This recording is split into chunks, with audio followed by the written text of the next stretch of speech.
Serving it up to you live on the Buffalo Rumblings Vidcast Network. I'm Bruce Nolan. That's Nate Geary. And for the final time, this is Food for Thought, a show combining two of your three favorite F words. That's right, food and football.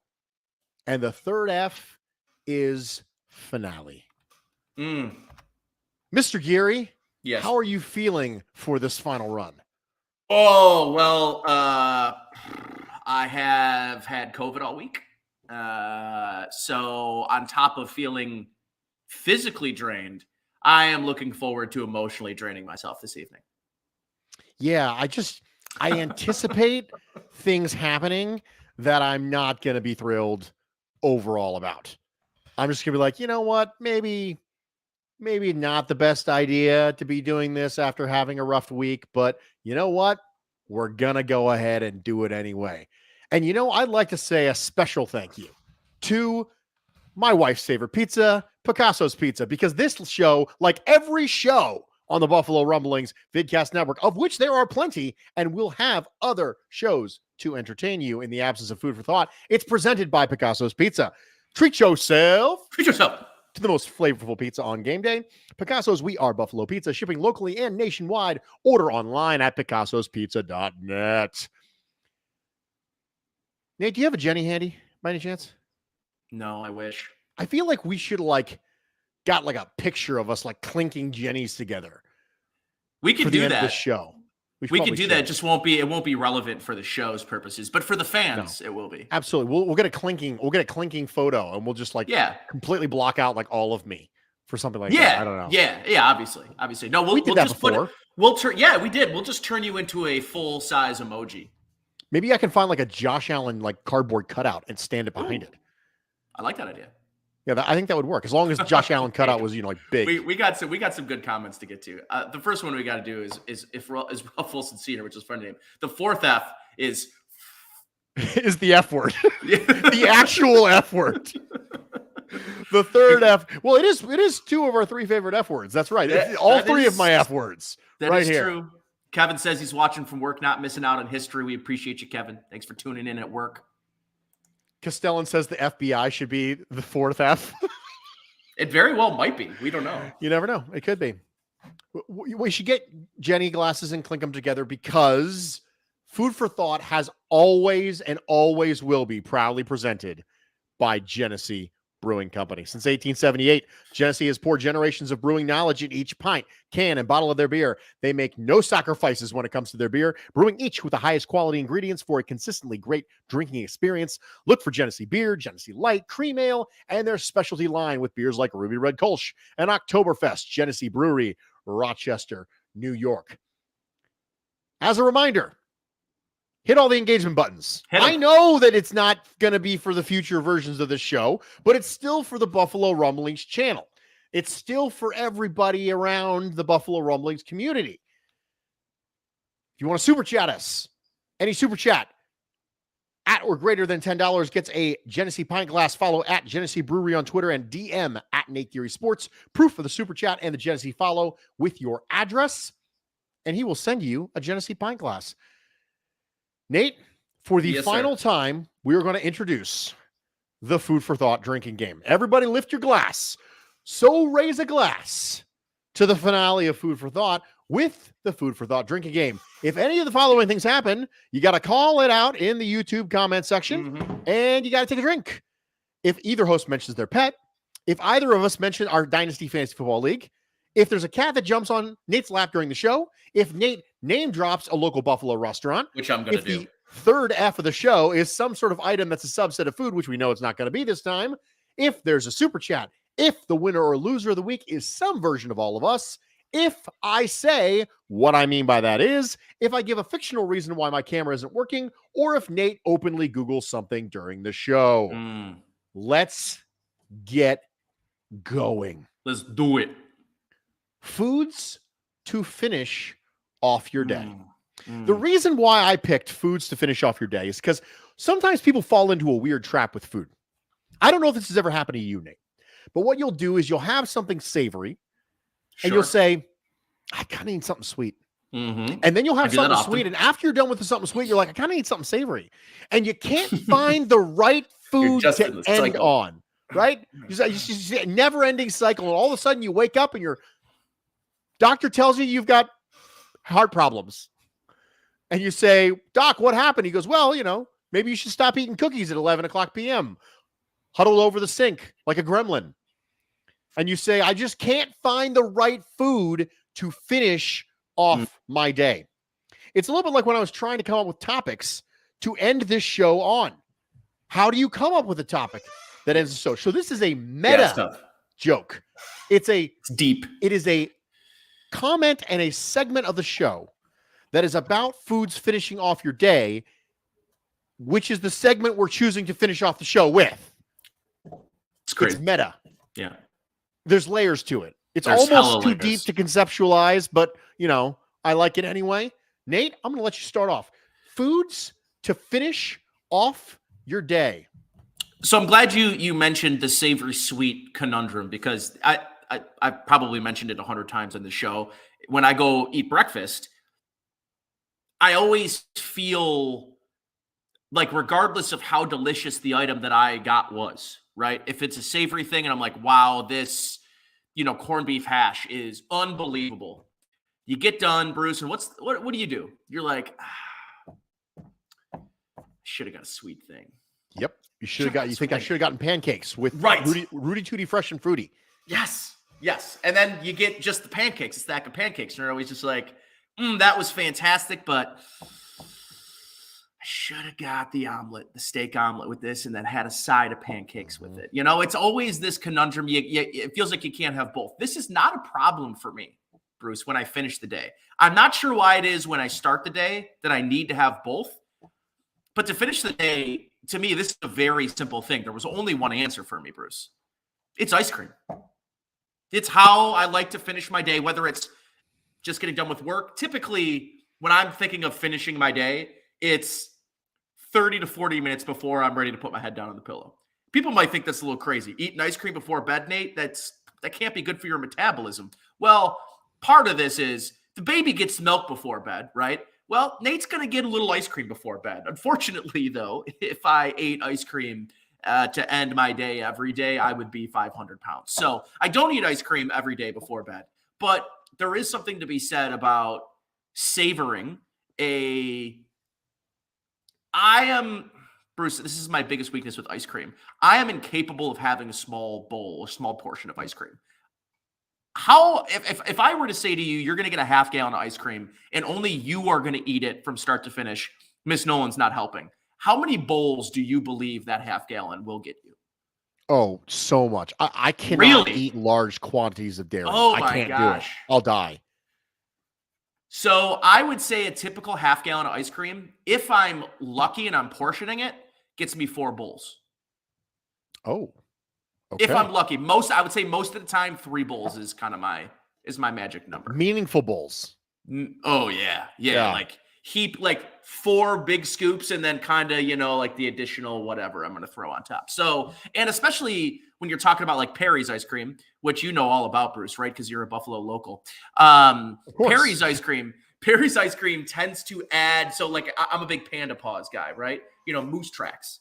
And I have found that Perry's, when they dump the ice cream in, the peanut butter cups aren't equally dispersed throughout the ice cream. So I have to kind of go to a corner, go to the middle, and then dump. Corner, middle. You're trying to keep every bowl like with an equal amount of chocolate fudge and peanut butter cups. So for me, there's something incredibly relaxing about savoring a bowl of ice cream, putting it down, feeling a little bit full from it, and getting ready to just end the night that way. So for me, there is not really another answer. There isn't really anything else. I don't like to eat before bed, and I don't really like to drink a lot of water before bed, because then I have to wake up and pee 100 times because I got the bladder of a 75-year-old. So yeah, I'm going with ice cream, and I'm interested to hear if you're a savory or sweet guy to end the night. So first off, I'd like to admit one of my so many flaws. when my wife and I are eating ice cream, which is not very common because, as mentioned, large quantities of dairy is absolutely horrible for me. But when my wife and I are eating ice cream and there's a peanut butter ribbon in the ice cream, which you all are familiar with, I have a bad habit of digging out the peanut butter ribbons before I hand the carton back to Mrs. Nolan. And then she'll look down and look back at me very slowly and give me a side eye and say, "Did you just go through and pick out all the peanut butter? Is that what just happened? You're leaving me with just plain vanilla ice cream because all the peanut butter has been scooped out? Just like I'm like an excavator, right? Just going down and digging through, digging through the pile for the football. You got to dig through I can't help it. It's subconscious. It may be my worst quality. I mean, that and how loud I blow my nose, I think, are my worst qualities for Mrs. Nolan. If you were to ask Mrs. Nolan if she could change two things about me, it would probably be the fact. Well, two things probably be the fact I can't sleep with the television on and the fact that I blow my nose loudly. But if it was three things, it would be the peanut butter and the ice cream for sure. But for me, the ultimate finish your day food is a glass of water. Just a throwback. I got to just throwback to one of the original episodes of Food. A tall glass of water. One of the original Food for Thought inside jokes. Just a gigantic inside joke for all the listeners who have been here since the beginning. And for me, it's going to sound very strange, but it's my multivitamins, Nate. I take my multivitamins in gummy form like any real man does. Like a real man. Like a real man, because I'm a grown man, and that's the way I take my multivitamins. But when I do that, when I take my multivitamins in gummy form, I'm completely satisfied for the rest of the evening. I'm good. Like, that's a perfectly fine way for me to finish off the evening. I have my gummy multivitamins. I feel like, I did it. I did the thing. And so that's my food to finish off the day. It would be, yeah. It's multivitamins because I'm old, and that's the way it works. Going to the comments section, Jed says, typically don't drop in on a Friday due to family time, but I want to say hello, and this show will be sorely missed, and came here just in time for the glass of water. Phenomenal. Cam says, Bruce, you're a monster because I dig out the peanut butter, and he's not wrong. I absolutely do. Yeah. Kevin says, caramel corn is the balance of sweet and salty. The trick is actually stopping eating. I don't know how you live with that stuff in your teeth. At the end of the night, I would kill myself. Talk about this this was a previous episode. I think I brought up caramel corn. Surely, at some point. I brought up kettle corn. Yes. And yes, the trick is trying to stop eating it. You remember those big tins that you would be gifted during the holidays at Christmas? Oh yeah. I still get those tins. I mean, what are you used to? Some of us still get those tins. I wish that I got those tins because here's the funny thing, right? So, like, what's your standard flavors in there? Let's say, and it's usually cut into thirds. It's always cheese, butter, and caramel. Yes, cheese, butter, and caramel. Thank you. You clearly, you must have just finished one. I'm working on one now, Nate. But it would just, for me, it'd be so funny because what would happen is I would eat all the caramel first, and then you'd have the butter, you'd have the two savory left. And when a smart person would eat one savory, then go to sweet, and then finish savory, so that it's all balanced. Not me. I would finish all of the caramel corn first, and then I would reluctantly go to the cheddar, and then the butter would just sit there and get really, really disgustingly stale. And then I just wouldn't eat the buttered one because you could just eat, non-warm, non-fresh buttered popcorn any time of the week. But yeah, the tin is the quintessential. For me, it was always my cousin. So when I was younger, I used to go to my cousins a lot. He's the same age as me. So we used to, go in the yard, put on the plastic helmets and play football in the front yard, but like a full game. I would also call the game. So it was a unique dynamic. And he would be gifted the tin from his grandmother. That's not on my side of the family. So I didn't know them, but he would never eat them. So I obliged. I would eat it every year. So it's like I got my own, but I never had to pay for it. Lest we forget, Kevin. The eggnog. I should have got some for the occasion. I really should have. Maybe I should have drank some eggnog for the occasion. I feel like you definitely should have. Absolutely. Mm. Cam says that halfway through, he removes the divider between the different flavors of Wow. popcorn, and he lets chaos ensue. That's a little too This much is for me, my though. kind of guy. Cam No. just wants, listen, Nate, some That's men too just much. want to watch the world burn. Okay, Ken Dorsey, relax. All right, chaos, relax. Don't forget the digestive cookies. Karen says, my wife Karen- was talking to Karen my knows the show too mother well. earlier this week, and she reminded her that I made a comment about the digestive cookies, and my parents were the ones who called me old. So that was a that's tough. That's tough. It's real tough. Real tough when you're getting dunked on by your dad. That's it's pretty bad, not gonna lie. Nate, if the upcoming offseason was a food, I'm gonna tell you what I think kind of food it would be. Okay. It's the steak that you make for your father-in-law the first time. Mm. You see, Sketchy. by the time you've made steak for your father-in-law for the first time, you know your father-in-law. Nobody does that the first time you meet your father-in-law. Mm-hmm. You've known your father-in-law for a while. You've probably already married his daughter at that point. And so you have a good relationship with your father-in-law. You've been through some times together. Sure. You probably have at least a few positive memories. And you're like, well, thankfully, I got married and I'm past all the other people that I used to date. And I settled down with this one. I like this one. This one's awesome. And then I have all these connections to that side of the family, all these emotional ties now to that side of the family. But I still got to make this steak. And listen, I know we've been through a lot together and things have gone pretty well. I mean, I did marry your daughter, and that's great. But somehow I can't help feeling like I can still screw this up if I make a bad steak. Yeah. For Somehow sure. I feel like this is a really important moment that really shouldn't be that important of a moment because I already married your daughter. Like, we already have positive memories. You can't get rid of me anyways. You can't get rid of me, right? So, like, I shouldn't be feeling so stressed out to make sure that my steak is good right now. But for some reason, I am. And that's the way I feel about the upcoming offseason for the Buffalo Bills. If this upcoming offseason was a food, it would be the steak that you prepared for your father-in-law. Because Brandon Beane has done really good things. I wrote an article for Buffalo Rumblings that got a decent amount of traction earlier this week, where I went through Brandon Beane's, what I would consider to be a lull in talent acquisition since 2018. And I opined that since 2018, 4 Buffalo Bills players have been acquired, 4 through free agency or the draft, that I consider to be slam dunk, 100% re-sign them as soon as possible players. Daquan Jones, Mitch Morse, Tyler Bass, Sam Martin. That's it.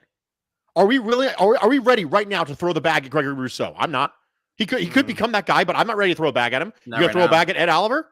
No. Okay. Now, we threw the bag at Dawson Knox, but are we 100% sure that was a no-brainer because he's not being utilized like it? It's not being utilized like it. So, no.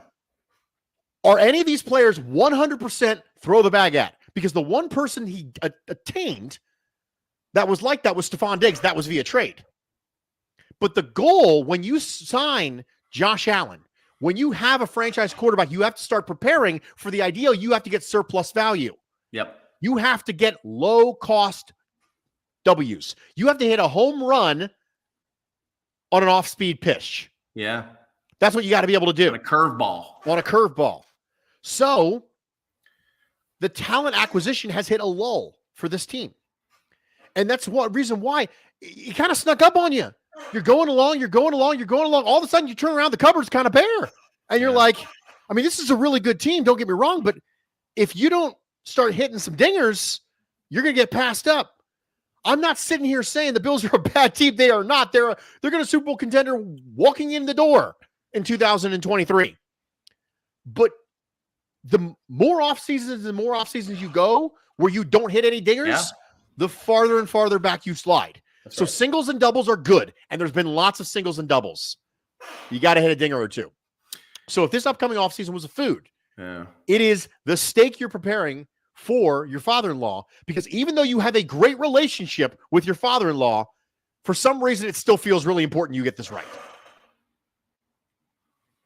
Yeah, I love the singles and doubles analogy, Bruce. And the funny thing is my 2015 World Series champion Kansas City Royals team that I grew up loving, they actually won a World Series hitting singles and doubles and playing small ball. And they're one of the only teams in the last 25 years to, I think they're the first team since like the 80-something I can't remember the exact team that won a World Series hitting less than 15 home runs during the playoffs. They didn't hit home runs.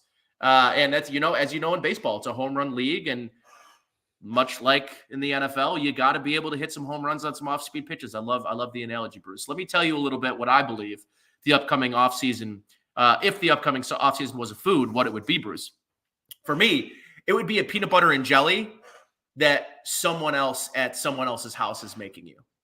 And it may not be the way you like it, Bruce. It may not be your favorite ingredients, right? The Bills might go into this offseason and they may not come back with all of your favorite ingredients. It may not be Jordan Poyer. It may not be Tremaine Edmonds, right? But you still have the crux of the ingredients. It's the core of the sandwich. You're still going to, and you know what, Bruce? Maybe they got like whole wheat bread and like all the ingredients that you really would never build your ideal peanut butter and jelly sandwich. That might be what you're kind of walking into, right?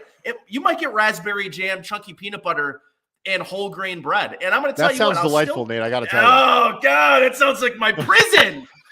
It sounds like I'm in a prison of my nightmares with that sandwich. Jesus. I would eat the crap out of that. Mrs. Nolan, if you're listening, chunky peanut butter, whole wheat, multi-grain bread. Yeah, sure. Let's give it a shot. And worse off, it's raspberries, but it's got all the seeds in it. So you're just the whole time you're just spitting out seeds into someone's carpet. Like that's what I envision that sandwich looking like. But it might also be like, and I view that sandwich as a team and a defense without Poyer, without Edmonds, an offense that may not feature, or may have a completely different remade offensive line, which maybe would be a good thing, right?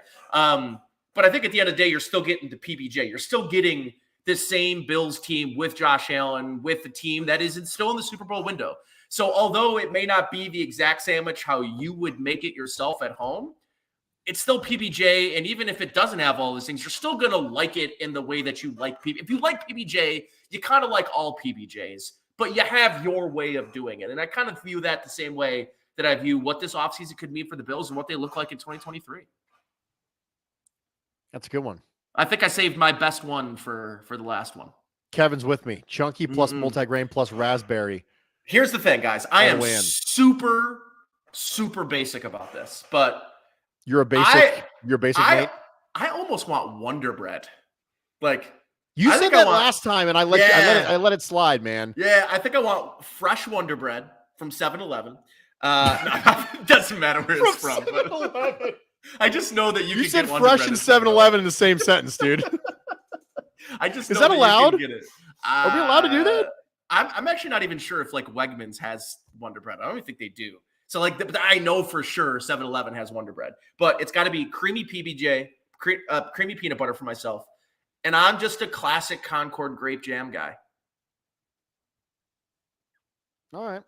Just classic Concord. It could be what is it? Smuckers? Is that who makes who's the most generic branded jelly you can think of? Sure. Is it Smuckers? Okay, yeah. So give me the grape Concord Smuckers with Jiffy creamy peanut butter and talk about the most basic, like kindergarten level peanut butter and jelly sandwich you can get. Do you cut it diagonally? Hell yeah. Absolutely. I do eat the crust, though. I do like the crust. I need you to understand, Nate, that the first time in the history of Food for Thought, I am going to have to edit down something that you said because your hell yeah was so loud that you actually just cut in audio. You literally just clipped in audio. I am going to, for the first time in the history of this podcast, I'm going to have to deal with an audio clip in post-production, and it's going to be because Nate said hell yeah about a peanut butter and jelly sandwich. A PB&J sandwich, by the way, that has Wonder Bread and is the most basic breakfast, the most basic sandwich ever. Mike says, for a foodie, Nate has some very basic tastes. Here's the thing about me is I'm nostalgia driven, right? And there are things for me, especially when you live in Buffalo, and now where I live, I open my window, dude, I get front row seats to whatever they're making over at General Mills. I mean, the other morning I woke up as I was going to my car. Holy cow, fresh Lucky Charms. And you could tell it was Lucky Charms, man. You're just like, oh. And there's something about that sandwich. Welch's, by the way. I think Welch's is really the one that, and I agree. I think it is Welch's. Hold on. Let me Google. I got to Google what the cover looks like. Got to Google. He's Googling. Welch's. Everybody drink. Let me make sure. I just want to, I got to, yes, no, Welch's is the right one. Welch's is the right. Let me look at the Smucker's one, though, just so that Smucker's jelly. Do we have to drink twice? Did you Google twice? I did Google twice. I think that's 2 drinks. By the way, yeah, the sugar-free red raspberry preserves. I mean, one time my parents bought that, and I literally threw it away.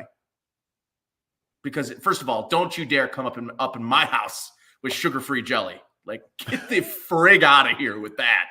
Okay, but more importantly, yes, I was a Welch's guy. So thank you guys for putting that on the record straight. The Concord Grape Welch's was the money move for me. And I did tell you guys, though, in high school, well, actually elementary school through high school, the PBJs that they'd offer at school during school lunches were triple decker PBJs, but it was white bread, creamy with grape Concord. So like, it was kind of like my perfect, that's the nostalgia I get, is just thinking about, you know, back when I was a kid. And there's something, I don't know, it's not weird, right? Like it's like, it brings you back a little bit to the simpler times. So that's peanut butter and jelly cereal, because I don't really eat cereal as an adult. So anytime I do, I like want to go with something that's going to kind of instantly bring me back to a kid. So, you know, for me, it's I wanted to say Smucker's, but Smucker's is the jelly. Honey Smacks. Oh, okay. Honey Smacks. Okay, Honey Smacks. I'm familiar. Obviously, Cinnamon Toast Crunch is a big one for me. Captain Crunch, peanut butter Captain Crunch, and Lucky Charms. Like those are the ones for me. The super sugary, delicious cereals. They bring me back to, you know, like simpler times in my life. And I'm over here eating grape nuts. So listen, I will say though, grape nuts actually might be the most nostalgic cereal, and I'm glad that you brought it up, because that was my dad's cereal. And when you're a kid, what do you want to do, man? You like want to emulate your dad, you know, like dad's at the kitchen table eating his grape nuts. I was like, "Ooh, I'll try some grape nuts." I was like, "Oh, is this cereal, or did I just eat a bowl of nails?" I love grape nuts, man. Me too, dude. I freaking love I'm them. a million years old. We established from the digestives last week that I'm 1,000 years old. 1,000, yeah. 1,000. All right. Good Let's times. go ahead and move on, because the idea, this one's going to generate some conversation, I think. The idea of bringing back both Bills coordinators makes me feel like, Nate, you want to start? So, yeah, sure. Because for the first time on this show, I'm not going to make a food reference. Oh, what? Yeah. Oh, hold on. Wait, it says food simile. Are you I breaking the rules on the last show? I am breaking the rules. You can't be held responsible. That's what this is. That's exactly right. There's nothing you can do about it. We're live. You can't cut me. You could cut me off, but it's not going to happen. You, yeah. I can throw you out of the room, but I'm not going to. So, Bruce, the Bills potentially bringing back both coordinators makes me feel like I'm taking crazy pills. Okay. Zoolander reference. We're doing that thing.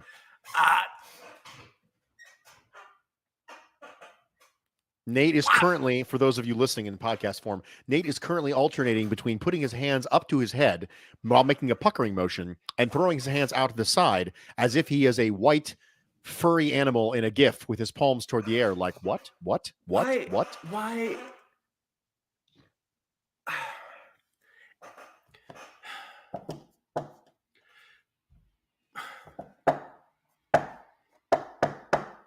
So last year, I felt as though they scapegoated the special teams coordinator a bit. Were the Bills the number one special teams team last year, and has their new special teams coordinator done a great job? Absolutely. I mean, the special teams I actually thought took a step this year. So maybe there was more than just, hey, the kickoff should have stopped at the goal line. You should have kicked it over in 13 seconds. Doesn't happen, blah, blah, blah, blah, blah. Right. But I think there were more fundamental issues with 13 seconds last year, 2 years ago now, I guess we could say. And it felt a little like they scapegoated the special teams coordinator when I think there was a lot more at play, especially when McDermott and the team kind of just, they wanted to move on and they didn't want to talk about it. And I think for fans and maybe for the media, sometimes maybe the media takes this stuff and makes it more than it is. But there was something that never sat well with me about not wanting to talk about it and not wanting to feel like there was a level of accountability at play other than to say the special teams coordinator's got to go. And fast forward a year and we watched the defense and we talked about Daquan Jones and what a great, pickup he was. We watched this defense, I think had signs of this, Bruce, like leading into that game that like maybe they just weren't the same unit. And obviously they missed Micah Hyde a lot, but and obviously they missed Von Miller a lot. But I think for me, Bruce, scapegoating Jimmy Salgado, who, by the way, I know maybe he's not a household name. I know Jimmy personally. We golfed together a few times. He was probably given the worst hand you could possibly be given as a position coach, right?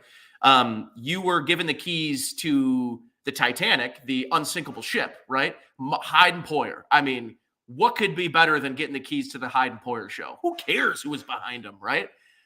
And then Hyde goes down in week 3, right, against Tennessee. And then the rest of the year, Jordan Poyer plays banged up. And, the iceberg hit the bottom of the ship. And the unsinkable ship sunk. And I don't think that it's Jimmy's fault that the unsinkable ship sunk. I thought DeMar Hamlin, before the tragic injury and before everything happened, frankly, was kind of showing he might have like a future as this team's long-term answer at safety when one or both of those guys, Hyde and Poyer, are gone. Jaquan Johnson wasn't good. And I'm not sure that he ever would have been good. It doesn't matter who the coach was. And, they moved Cam Lewis, and I thought Cam played good enough for a guy that doesn't have a lot of experience playing safety. And they bring back Dean Marlowe, blah, blah, blah. We know the story about the safety position. I'm just not sure, unless there was something more fundamental at stake. Throwing Jimmy under the bus to say, well, this is our move, I think was the wrong thing. It's the wrong message to send because it feels like you keep addressing things that aren't the root issue. I am a big, big Leslie Frazier fan. I think from the time he was a player I thought he was an underrated head coach, was given kind of a crap situation in Minnesota. And I think he's maximized and done a lot of tremendous things since being named the defensive coordinator here in Buffalo. But like anything else, Bruce, sometimes you get everything you can get out of something and it's time to move on. And I think for me, I just think like it's time to move on from Leslie. And it's not to say that they won't move on from him because he has to renew his contract. They could end up saying, you know what? Thanks, Leslie. It's been great. And we're going to move on to bigger and better things. They'll never say bigger and better things, but you know what I mean. And that's without me talking about Ken Dorsey, which I feel like it's time for them to move on from Leslie Frazier.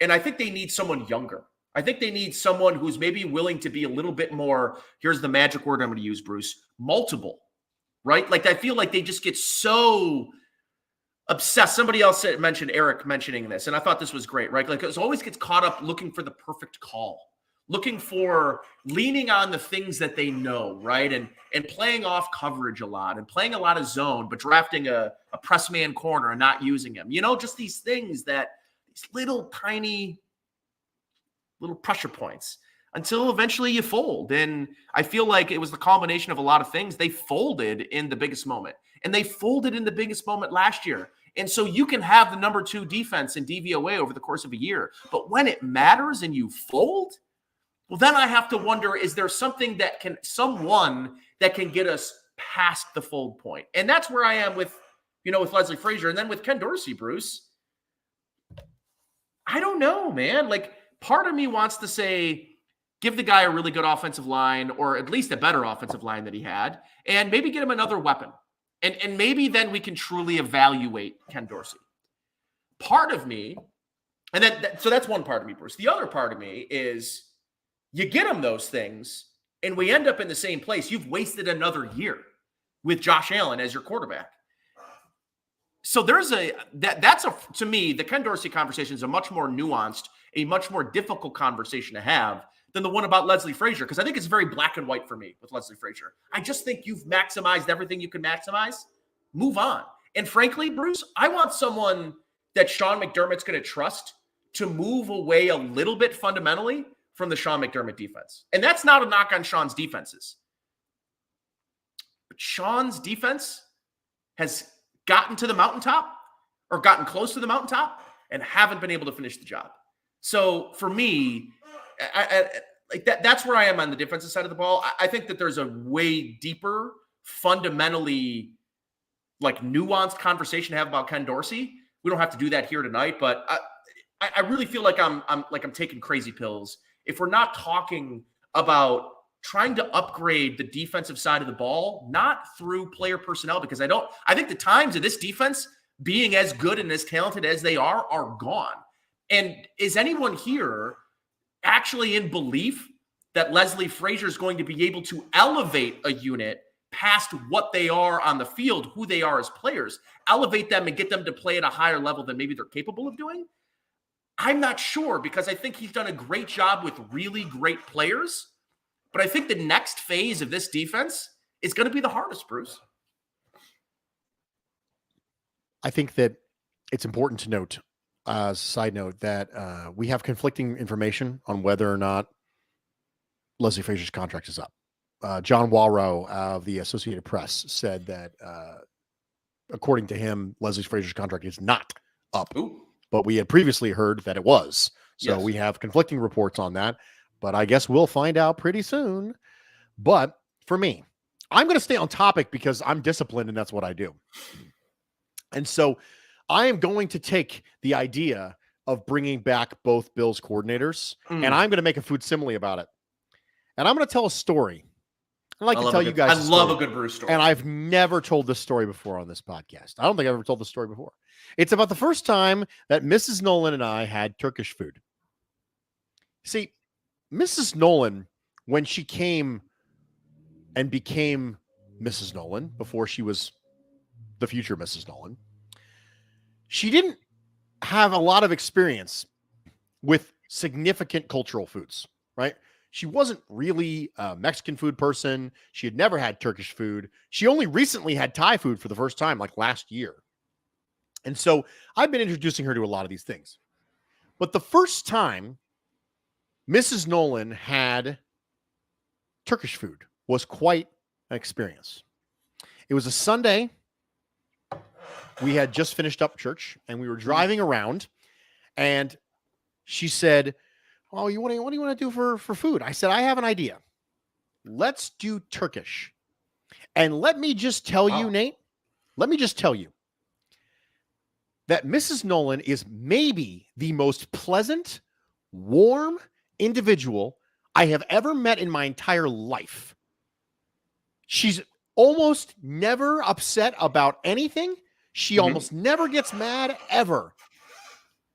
She threw a fit about having Turkish food. She was so upset, Nate.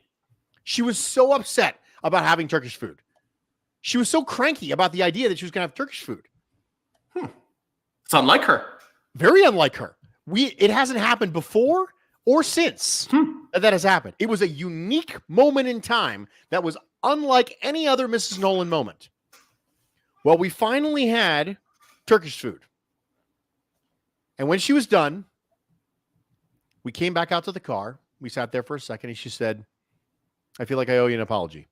I actually kind of liked Turkish food. It wasn't too bad at all. And we've had it a couple times since. I tell you this story to say that part of me thinks to myself that I really want to throw a fit about the Bills bringing back both coordinators, because you kind of want to see the emotional part of you wants to see change when things like this happen. You want to see change, right? And then I'm thinking to myself, okay, am I just throwing a fit? Have I experienced everything I'm going to experience? Is there something more that I haven't experienced that I'm throwing a fit about? Is there a 2023 version of this defense that looks different than the 2022? Am I getting ready to walk into the exact same defense again? I don't know. Maybe I am. Maybe I'm not. I don't think there's evidence to suggest you're not, though, Bruce. I would agree. I don't think that the idea that you're going to get a fundamentally different defense this time around is probably much more likely to be inaccurate than it is accurate. Right. But I find myself asking myself whether or not I'm just throwing a fit. Because later on, fair question, Mrs. Nolan would tell you that she was just hangry. She was just hangry. Sure. And that's the only reason why that happened. Am I just hangry when I do this, Nate? Am I too close? Am I just being hangry? Yeah. Because I agree it's a with fair you. question. It's a fair question. I think that there's a very reasonable argument to be made that this defense has been as good as it's ever going to be under Leslie Frazier. I really do. I think it's a very reasonable argument. And I don't think you can really make a strong argument against that. If you want to make an argument that the defense is okay the way it is, and that really holding the Bengals to 27 points isn't really as much of an issue as only scoring 10, I can get behind that too. I probably could too. If you want to make the argument that the defense is still good enough to win you a Super Bowl, I can get behind that argument. I can. But what I can't get behind is somehow the defense is going to be better. Right. It's not. I would almost say it's physically impossible for them to be better. So for me, I look at this and go, okay, I have to balance these two concepts. I have to balance the idea that I've never had Turkish food before with the idea that it could be something great. So I'm sitting here going, okay, where do I fall in this? And I feel a little bit the way Mrs. Nolan probably felt when I told her, hey, we're going to have Turkish food. She's like, okay, I'm going to throw a fit, but hold on, wait. Is it really going to be that bad? Like, is Turkish food really fine? Is it really fine? And I'm just throwing a fit about something else. Is it really fine? I don't really know. But I think that there's a scenario for me when it comes to coordinators where I'm not going to be mad either way. If they fire Leslie Frazier, or if Leslie Frazier's contract is up and they don't renew it, and that happens this weekend, I'm not going to be mad. No, I agree. If they bring him back, I'll go, okay, but I mean, all right. And that right there is the spot that Mrs. Nolan eventually got to. She got to, I mean, okay, I'm not, I'm not a Turkish food fan, but all right, I guess I'll try it. And that right there, that's where I'm going to be. Had she had Turkish food before though? No, never. So I think that's the one interesting part of this conversation, Bruce, is Miss Nolan had a preconceived bias against Turkish food for whatever reason. Maybe she's had something like Turkish food. Maybe she's seen Turkish food and said, there's no way I would like that, right? But with this situation this is like having Turkish food at 50 different restaurants and feeling like you know what Turkish food is, and there's no way Turkish food is going to surprise you, and there's no way Turkish food is going to exceed the very baseline expectation that you have set based on experience.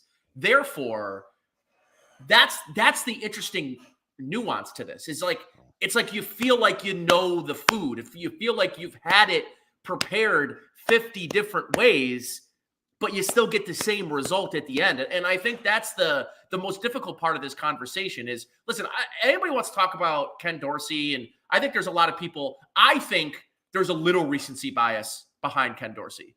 But I also think that this offense did not look like the offense last year at any point other than a Pittsburgh defense that was riddled with injuries. Like, that was the only game that you felt like, ooh, yeah, this is the Daboll offense, right?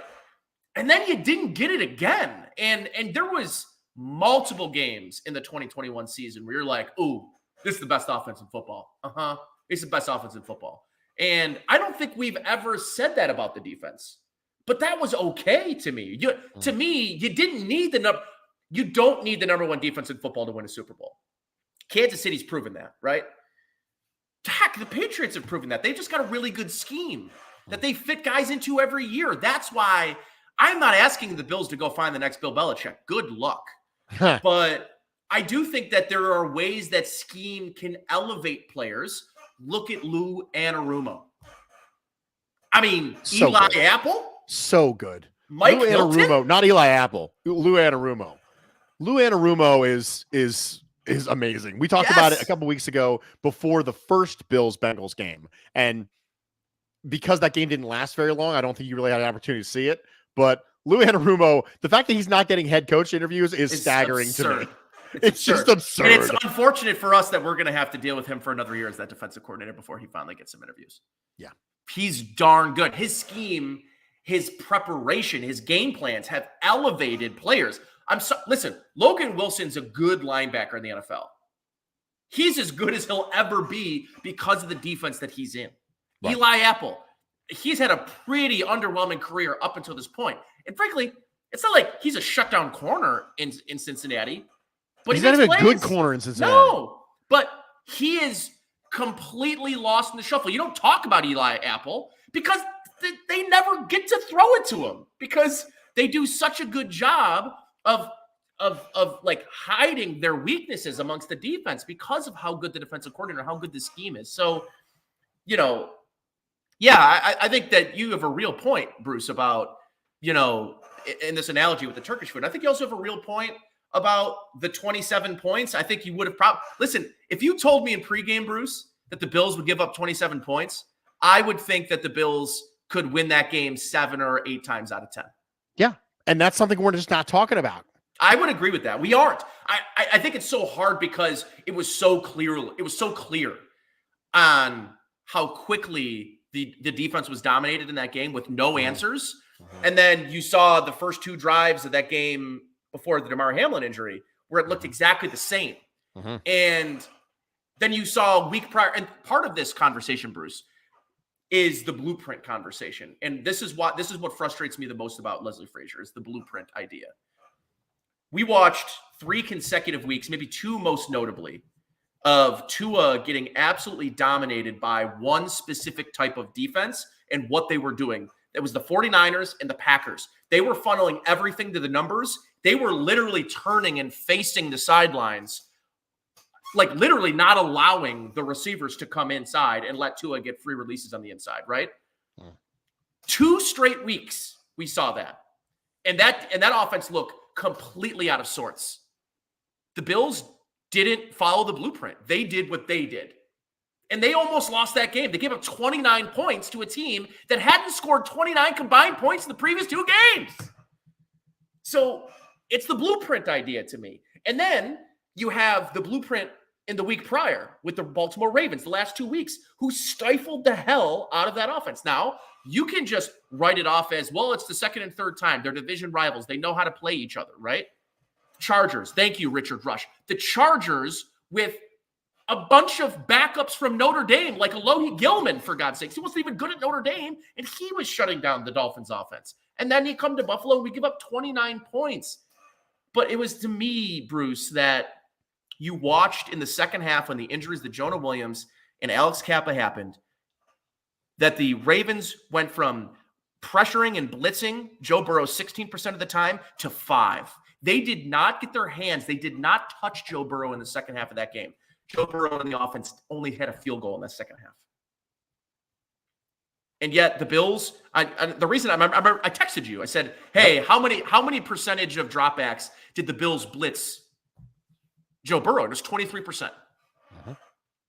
And they blitzed more than just the 23% of his dropbacks. There would have been blitzes in there that didn't count that were run plays, right? They blitzed, Bruce, the guy you don't blitz. And I know that you feel like you got to get home. You got to get your hands on Joe Burrow. But you don't. And if you watch the game last week, you know that. And you'd have the blueprint to do it. You got to. And that to me was the most frustrating part is the blueprint's available to you, but maybe you're too proud or you were too stuck in your ways of this is my defense and we're not going to change who we are fundamentally. We're going to force teams to change what they do with what we do. The problem is, and I feel the same way about Ken Dorsey, Bruce, is they get stuck in principles. They get stuck in concepts, right? You run cover 2. Well, we're going to run our smash. We're going to run our smash concept, right? We're going to run our deep corner route and our flat underneath, and we're going to conflict that cover 2 corner. Sure. Which is how it's how it shows up on the whiteboard, right? That's how right. That's how you beat it on the Bruce. whiteboard. It's exactly right, right? But there's more to that. There's got to be more than that. It can't just be reactionary, everything reactionary. On the offense, it was and has been all year.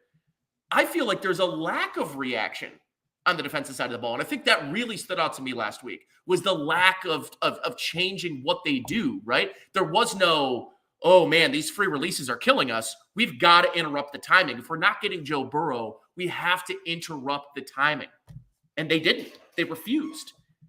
And that was their downfall, is being stuck in their ways, which is to me why I'm open to the idea of finding someone who is maybe more willing to try something new, to say, I know what I do really well, but man, right now it ain't working and I got to change it. And that to me is the biggest reason why I think I'm ready to move on from the Leslie Frazier experience, while also respecting how good of a job he has done in the post. I think that there's two conversations there, Bruce. It's not just I'm angry and I'm going to react and Leslie Frazier's the worst damn defensive coordinator ever walked through the door, right?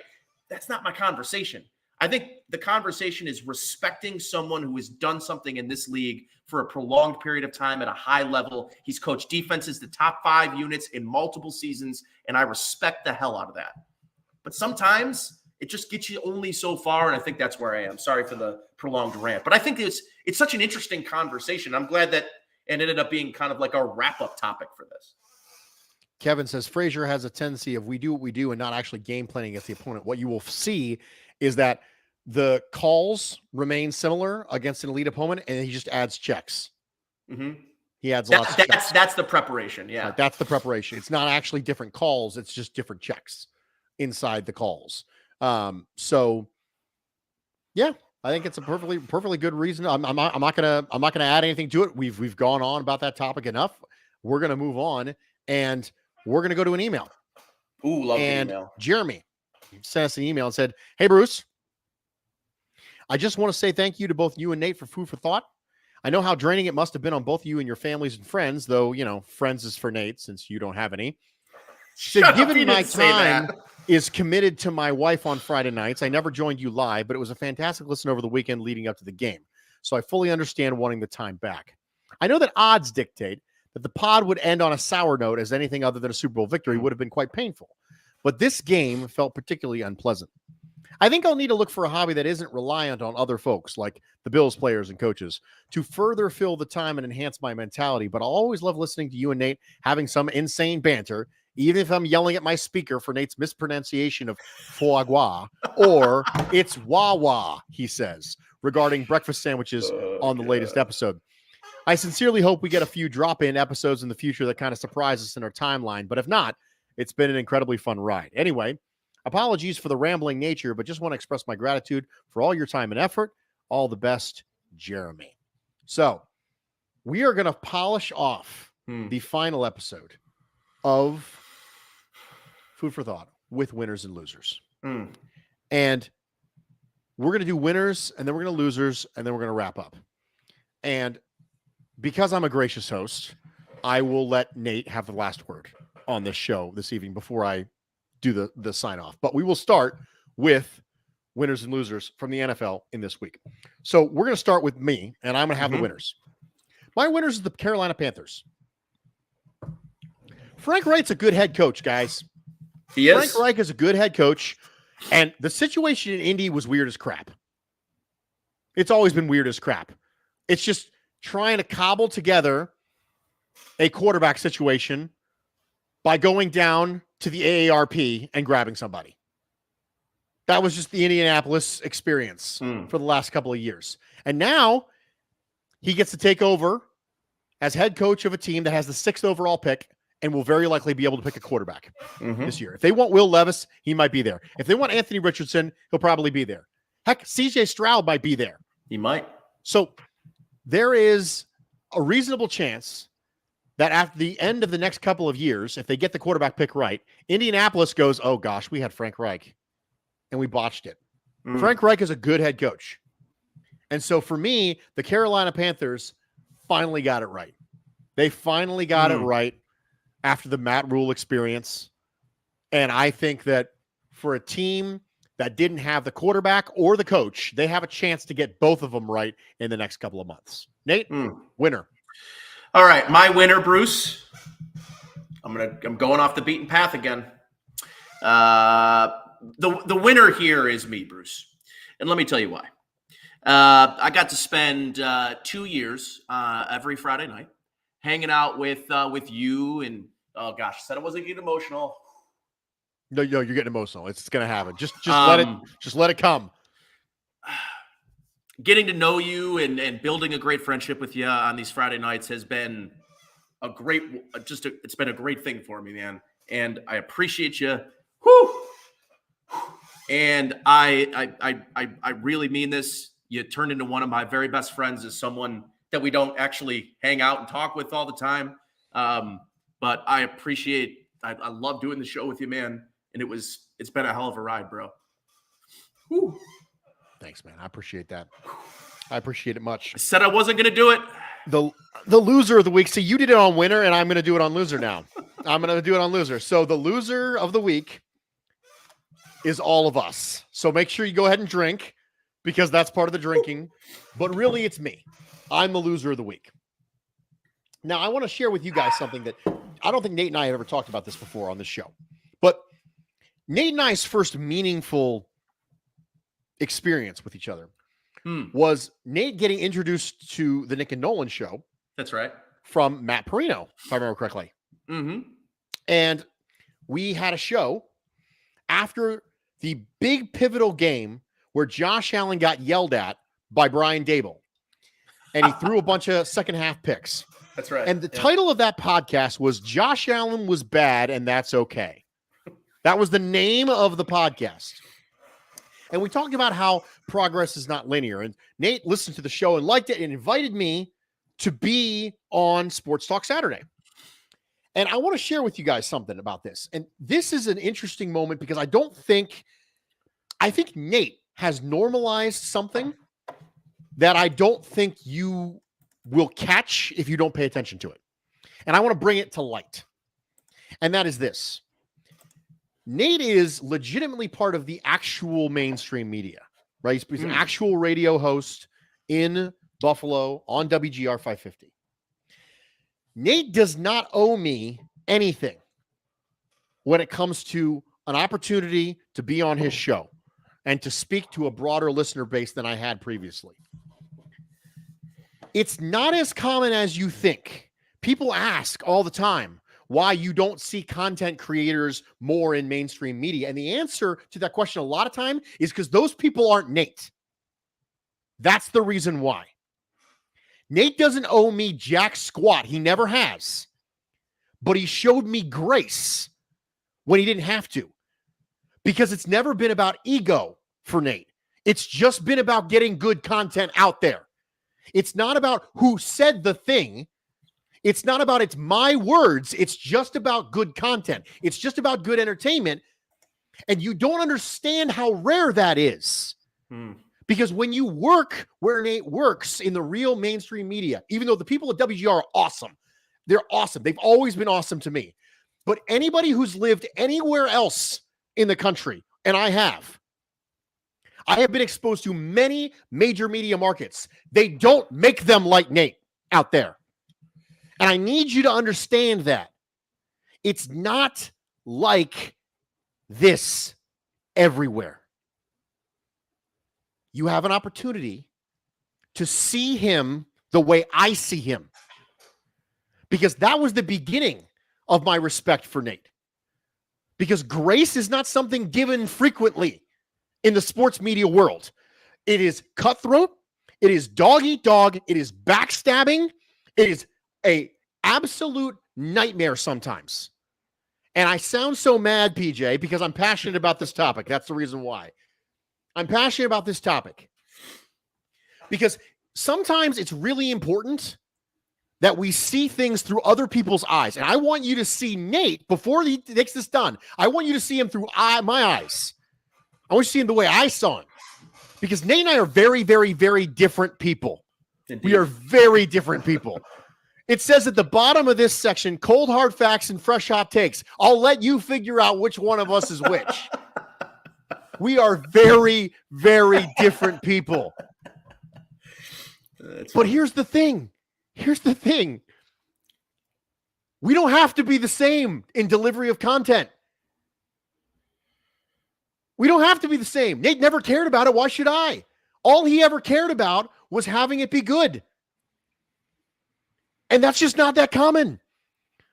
So that was the beginning of the idea that Nate showed me grace. When it's just not that common. That was the beginning of my respect for Nate. Nate and I have got a chance to know each other a lot over the last, goodness gracious, that was what, 5 years ago, Nate? Indeed. It's been a few, buddy. 5 years ago. And then when I went to Nate and said, Nate, I'm going to not do a second episode of Bruce Exclusive. I'm going to do a second show, and I need kind of think maybe I need a co-host for the show. It's got to be very different. And you know this area. What do you think as far as co-host? Nate said, what about me? He just sent me a GIF back in the DM of a person sheepishly raising their hand going, me? That right there. FBI jots down that Bruce has feelings. Bruce is compassionate, FBI jots down. Bruce is a gigantic softie, is what Bruce is. Bruce is a gigantic softie. The running joke is that I'm a robot. Anyone who actually gets to know me will know that this could not possibly be farther from the truth. I am a ginormous softie. And so I want you all to see that because that's what I see. And so I am a loser this week because I get to do that less. I get to interact with Nate less now because of this. Now, I hope that we find a way to make sure we stay rotationally connected. Of course. And I have a feeling that he'll pop up on the Bruce Exclusive, and I may be fortunate enough to pop up on Sports Talk Saturday here or there. You never know. We may have something in the plans. You never know. For free agency or the draft, you never know. Something might happen. But I am a loser because everything I just told you gets to happen less now because of this. You're killing me, guy. You're killing me. Well, I don't really know how to even, respond to that. So I'm going to have a tough time getting through my loser. But, I've had a, not the easiest last couple of months. This show has been kind of a really good outlet for me. And there's no way I'm getting a loser, by the way. So we're going to have to skip loser for the last one here, That's buddy. fine. But I'm an emotional wreck.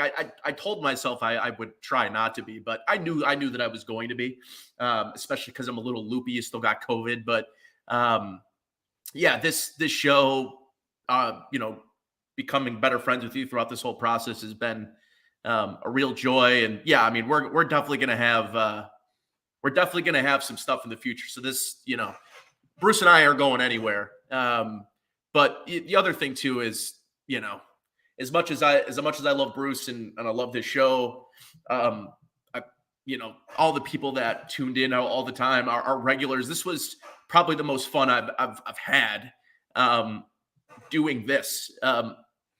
I've had a lot of thoughts this year about, do I want to continue doing radio stuff and doing everything that I do? It's it wears on you. I've been doing the radio for 10 years, if you can believe it, since I was 21 years old. Somehow, some way, I've been doing it for that long. And this show kind of brought me back to really enjoying what I do and enjoying this. And as much as Bruce is a part of that, all you regulars that are, coming in on your Friday evening and, having our random weird, come on, guys, we're kind of a group of weirdos. Let's be real with each other for a second, since we're in the real mode. I don't know a lot of people that tune into a food and football podcast and have inside jokes with each other. We kind of established inside jokes, in the first episode of the show. Tall glass of water. And they snowballed for the entirety of this show. For 2 years, we had the weirdest inside jokes. And if there was somebody new that came in, You guys told them about it. You brought them in, and the inclusivity of this show has been super cool. Bruce, you mentioned, your thoughts about me and how, it's different than maybe in other markets. And I do agree, like this market is unique. People want to hear from podcasters and other content creators. And it's not like that in every market. And this group of people that got together every Friday or tuned in on their Saturday or whenever you tune into the podcast, special group of people. And, I appreciate every single one of you.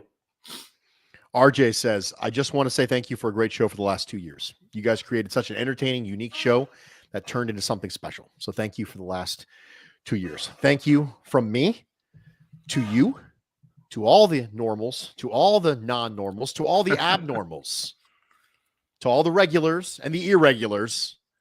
I want to say one last time to every single one of you that I hope that you enjoyed your time over the last 2 years with us. I hope that you had a laugh. I hope you enjoyed every single second of it. I hope you can hear me clearly when I say thank you. But most importantly, I hope you didn't leave hungry.